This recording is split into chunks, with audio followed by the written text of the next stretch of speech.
Oi gente, tudo bem? Eu sou a Nálcia do canal Estante Indiscreta. Nesse vídeo aqui eu vou falar das leituras que eu fiz no mês de setembro. Foram 3 livros. O primeiro deles eu comprei na Bienal, que teve aqui na Bienal do Livro que teve esse ano em São Paulo. E eu paguei R$3 no livro no stand da Top Livros. A Top Livros é uma loja virtual que ela vende ponta de estoque de várias livrarias. Então lá você encontra livros de várias editoras já esgotados, que foram recolhidos e por um preço bom, R$10. Quanto mais você compra, o preço é menor, né? Então vale a pena dar uma conferida, que às vezes você está procurando algum título aí esgotado e você pode encontrar lá, né? E dependendo do lugar que você mora, às vezes o frete compensa. Então foi esse livro aqui que eu paguei R$3, O Pecado de Lisa, do Somerset Maugham, da editora Globo. Vou falar um pouquinho do Maugham, porque de uns tempos pra cá eu adquiri o hábito de pesquisar um pouco sobre a vida do autor, do escritor, porque eu acho que isso interfere um pouco na maneira como você lê o livro depois. Tem muita coisa, às vezes, na biografia do autor que se reflete na obra dele, então às vezes você fica encontrando essas coisas nos livros dos escritores, né? Bom, William Somerset Maugham, ele nasceu em 1874 e morreu em 1965. Ele nasceu na França, mas ele é considerado britânico. Por quê? Porque o pai dele é advogado, trabalhava na embaixada da Inglaterra na França. E quando ele estava para nascer, o pai fez com que ele nascesse dentro da embaixada, porque se ele nascesse em solo francês, ele seria considerado francês e teria que lutar numa eventual guerra, né, que ele passou por 2, lutar pela França, né? Então esse foi um artifício que o pai dele usou para que ele nascesse inglês em solo francês. A mãe dele tinha tuberculose. Uma coisa que eu achei muito interessante é que naquela época os médicos prescreviam para as mulheres que sofriam de tuberculose ter vários filhos, porque eles acreditavam que isso curava a doença, né? Apesar dos locais onde eu li isso tratar isso como se fosse uma coisa que não deu certo, que afinal ela morreu, eu acho que deu certo, porque ela teve 4 filhos. O último foi o Maugham, que ela foi morrer 6 anos depois. Isso sem o esquema 1, que é o tratamento usual da tuberculose, composto por 4 antibióticos. Bom, então a mãe dele morreu ele é o 4º filho. A mãe dele morreu quando ele tinha 6 anos e o resto da vida dele ele carregou isso como um trauma, né? Diz a lenda que aonde ele ia, ele carregava o retrato da mãe, colocava ao lado da cabeceira da cama dele, e isso até ele morrer aos 91 anos de idade. O pai dele morreu logo depois, com 2 anos depois da morte da mãe, ele contava com 8 anos, e aí ele foi morar com o tio vigário, né? Foi ser tutorado por ele, porque ele tinha apenas 8 anos, e foi morar com esse tio. E esse tio, ele era uma pessoa muito difícil, era uma pessoa fria, distante, chegava até a ser cruel mesmo com ele, né? Então ele foi bastante reprimido e acabou desenvolvendo a gagueira.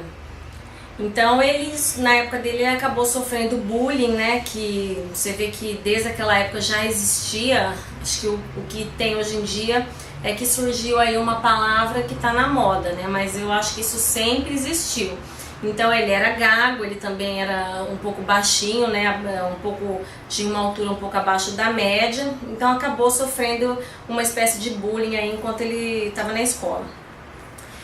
E desde os 15 anos ele já mostrava talento para literatura, ele sempre soube que ele queria escrever, só que naquela época ele não podia falar para o tio dele porque isso não seria aceitável. Seguir a profissão do tio também, que é vigário, não daria certo para alguém que sofria de gagueira. Funcionário público naquela época era visto com muito preconceito. Então ele falou para o tio que ele queria ir para a Alemanha estudar filosofia, o tio concordou. E aos 16 anos ele foi para a Alemanha estudar literatura e filosofia. E lá ele viveu sua primeira experiência sexual com um inglês 10 anos mais velho que ele. Ele sempre foi, ele era homossexual, mas ele acabou se casando, tendo uma filha, mas ele sempre teve parceiros fixos, estáveis, né? Mesmo sendo casado. Bom, Então, esse livro aqui, O Pecado de Lisa, é o primeiro livro dele, tá? É uma novela, um livrinho curto, é um livro de 1897 e ele é considerado, ele é classificado como um livro da realismo social e ele trata do adultério na classe operária e suas consequências. O Morgan, ele se formou em medicina, mesmo sabendo que desde o começo ele sabia que ele não queria ser médico, mas ele tinha que fazer alguma faculdade ali para o tio concordasse. E nesse período que ele estudou medicina, os críticos especialistas em Morgan falam que foi o período em que ele menos produziu, né, em que ele menos produziu na literatura. Mas o Morgan diz que foi apesar dele não ter produzido nada aos olhos dos críticos, foi um período bastante produtivo para ele, no sentido de que ele conseguiu colher material, né? Então, em termos de aprendizado, o que ele aprende o que um médico, a vivência de um médico, né? Tendo contato ali com a pobreza, com as doenças, com as misérias humanas. Então, tudo isso serviu para ele ao longo da sua vida, para que ele utilizasse esse material todo nas suas obras. Inclusive, esse livro aqui, O Pecado de Lisa, mostra um pouco da experiência que ele teve trabalhando num pavilhão popular de obstetrícia.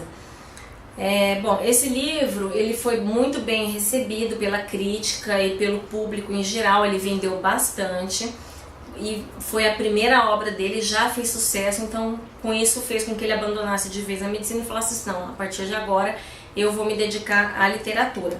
Ele passou depois disso um período sem vender nada, mas depois de um tempo ele começou a produzir várias peças de teatro que fizeram bastante sucesso, foram bastante populares na Inglaterra. Então Morgan ele foi um escritor assim, muito popular e ele ganhou bastante dinheiro com a literatura. Ele conseguiu viver e viver muito bem, ele tinha um padrão de vida elevado vivendo da literatura. Eu dei nota 3 no livro, foi meu primeiro livro dele. Eu achei assim um livro que você lê a primeira página e você já sabe tudo o que vai acontecer no livro inteiro. É um livro extremamente previsível. Os personagens são muito superficiais, muito caricatos, assim, a operária pobre, o vilão da história, tudo muito caricato. Você começa a ler, você lê uma frase, você já sabe como que vai terminar aquela página, então é um livro muito previsível, tá? Acredito que esse livro não represente a obra dele, né? A linguagem também achei um pouco chula, um pouco primitiva. Tudo bem que ele quer ali ambientar bem o ambiente popular de operários, mas eu acho que acabou havendo um certo exagero. Também pode ser um problema de tradução, né? Mas acabou que eu não gostei muito, eu dei nota 3, um livro muito previsível. O Morgan tem um personagem dele chamado Ascender, que foi em 1928, protagonizou vários contos dele e é uma espécie de espião. E esse personagem inspirou o Ian Fleming a criar seu James Bond.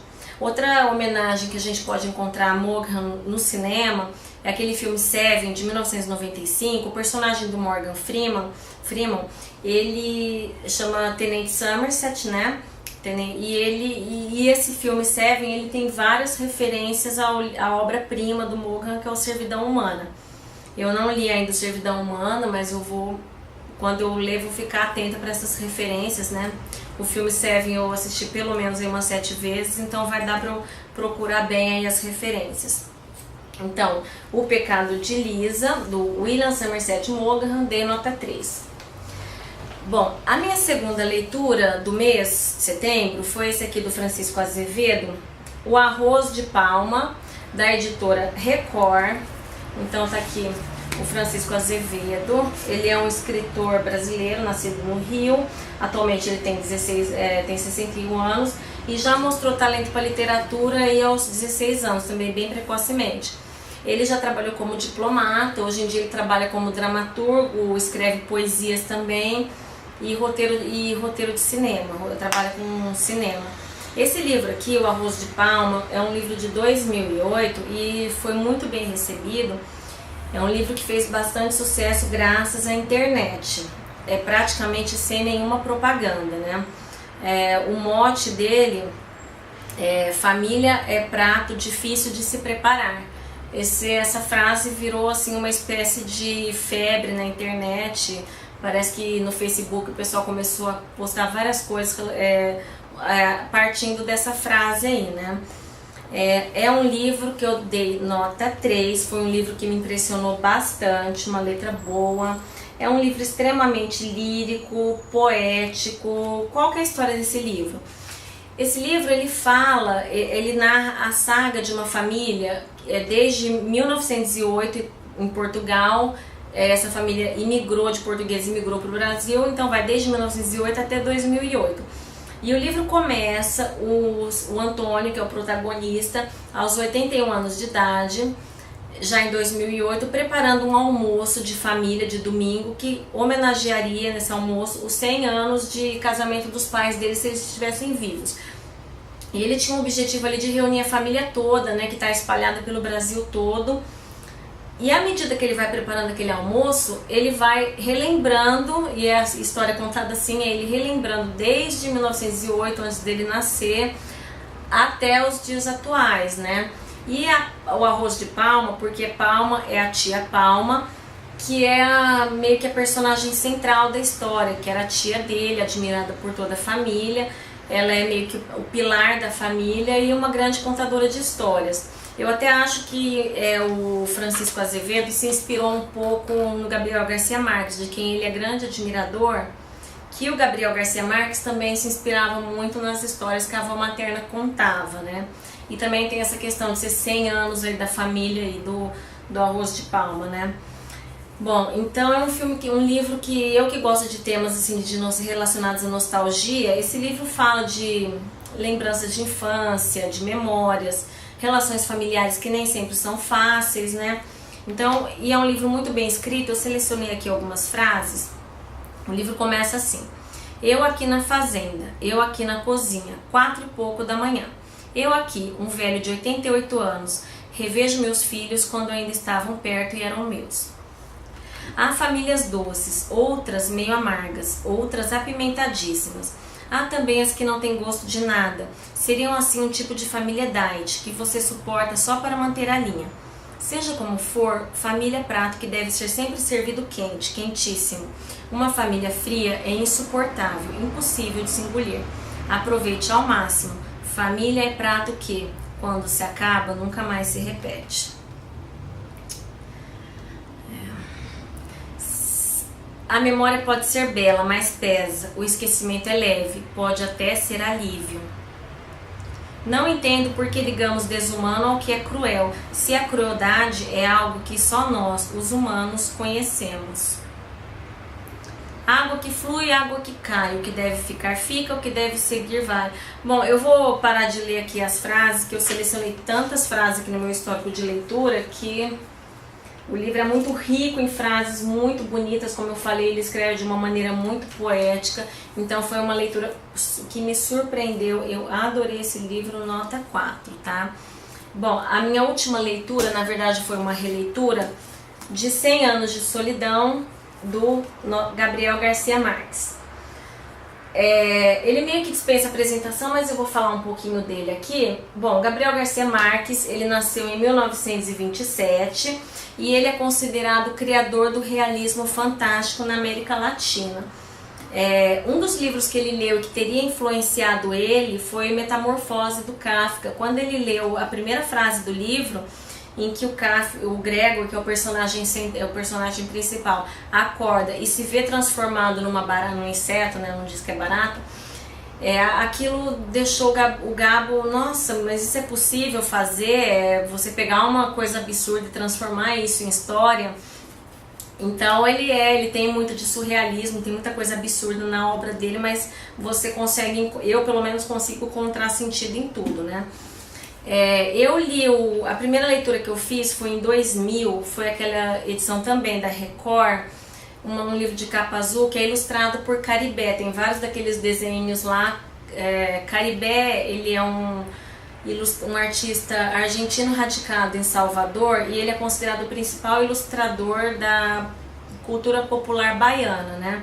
Então ele fez muita figura muita ilustração relacionada à capoeira.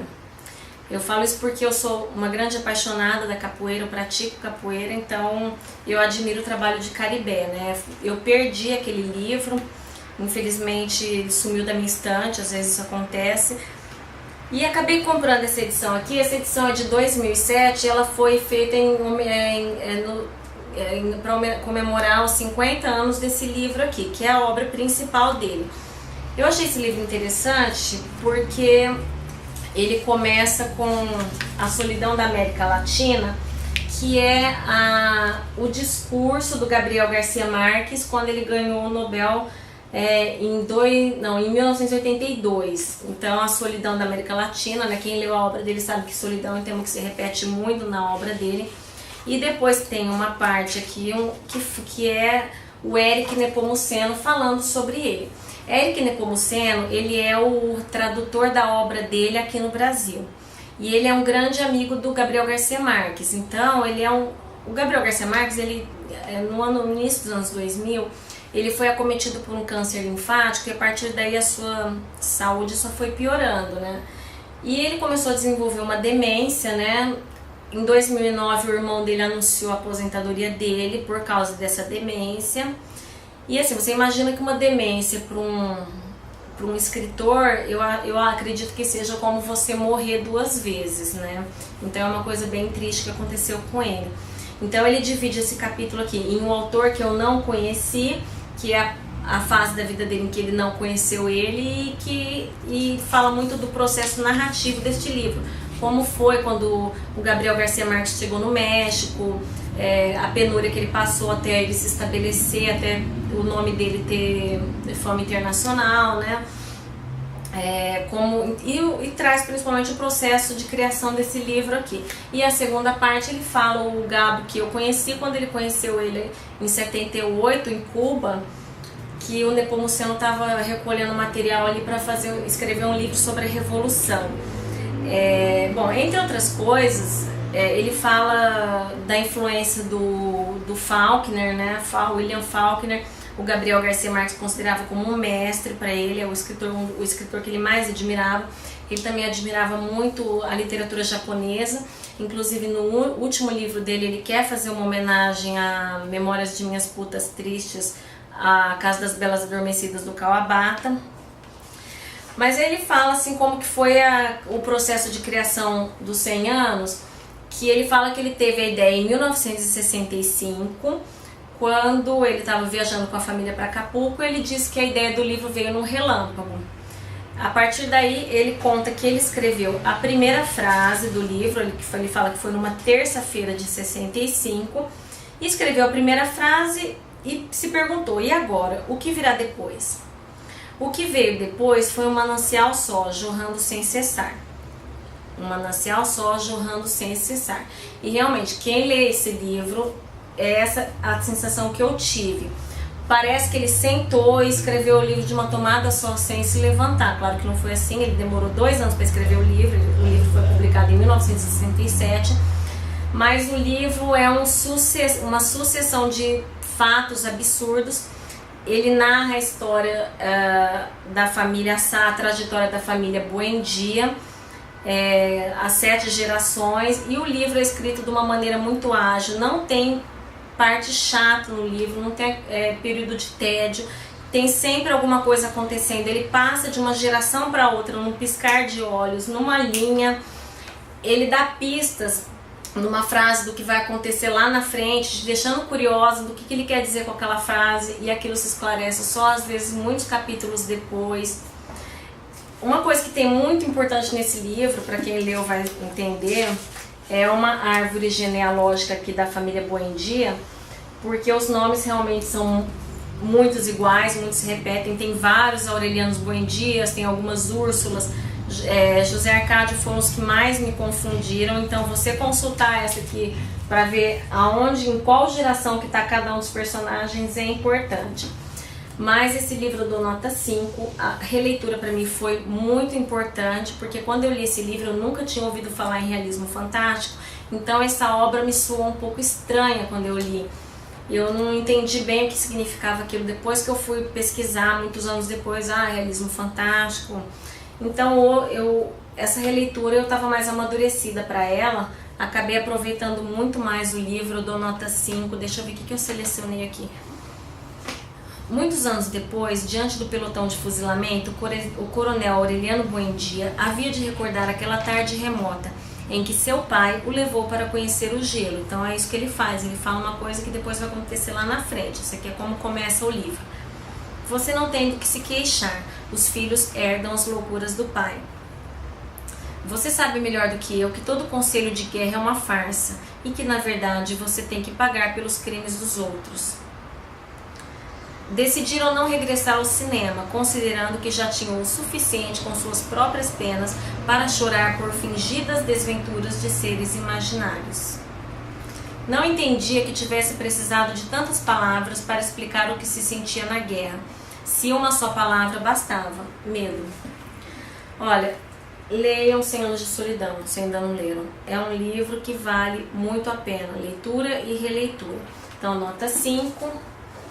Foi um mês bastante produtivo em termos de qualidade, tirando o Pecado de Lisa, que foi um livrozinho bem medíocre, mas deu para eu ter uma ideia aí do que é Mowgli, né?